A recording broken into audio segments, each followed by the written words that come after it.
কথা কও না, তোমার কিচ্ছু হবে না। মায়া যে তোরে ডিভোর্স দিয়ে দিব। আমার কিছু ভালো লাগে না, বিষাদ লাগে সবকিছু। তুমি আমার মামার লোকে কি করছো? আমার মামারে কি বাইরে ফেলাইছো নাকি?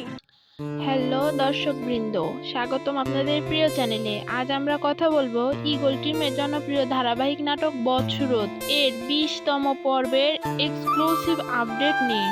চলুন শুরু করি। 19 নম্বর পর্বে গল্পটি একেবারে টানটান অবস্থায় পৌঁছে গেছে। গত পর্বে যেখানে মনে হচ্ছিল জামাল আর মায়ের জীবনে একটু শান্তি ফিরবে, সেখানে এবার শাশুড়ি ও ননদের ষড়যন্ত্র আরো ভয়ঙ্কর রূপ নিয়েছে। মায়া গ্রামের বাচ্চাদের আরবি পড়ানো শুরু করার পর তার সম্মান এবং গ্রহণযোগ্যতা বাড়তে থাকে, আর ঠিক সেখান থেকেই শুরু হয় নতুন চক্রান্ত। মামাকে ঘিরে তৈরি করা হয় এক বড় অভিযোগ, ফোনালাপ, দোষারোপ ও নাটকীয় পরিস্থিতি সব মিলিয়ে মায়াকে সামাজিকভাবে হেয় করার পরিকল্পনা করা হয়। বিষয়টি গড়ায় গ্রামের সালিশ পর্যন্ত।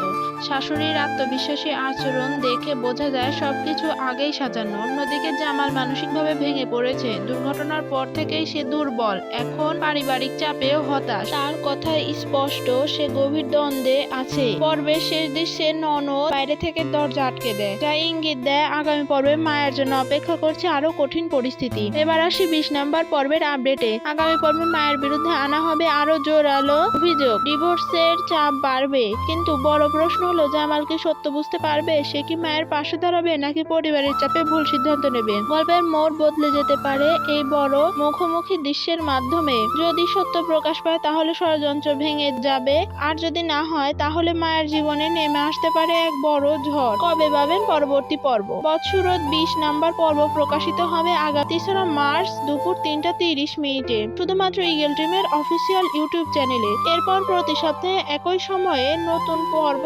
প্রকাশ করা হবে, তাই সময়টা মনে রাখ। দর্শক বন্ধুরা, এই উত্তেজনাপূর্ণ পর্বটি একদম মিস করবেন না। আপনাদের কি মনে হয়, জামাল কি শেষ পর্যন্ত মায়ের পাশে দাঁড়াবে? আপনার মতামত কমেন্ট করে জানান।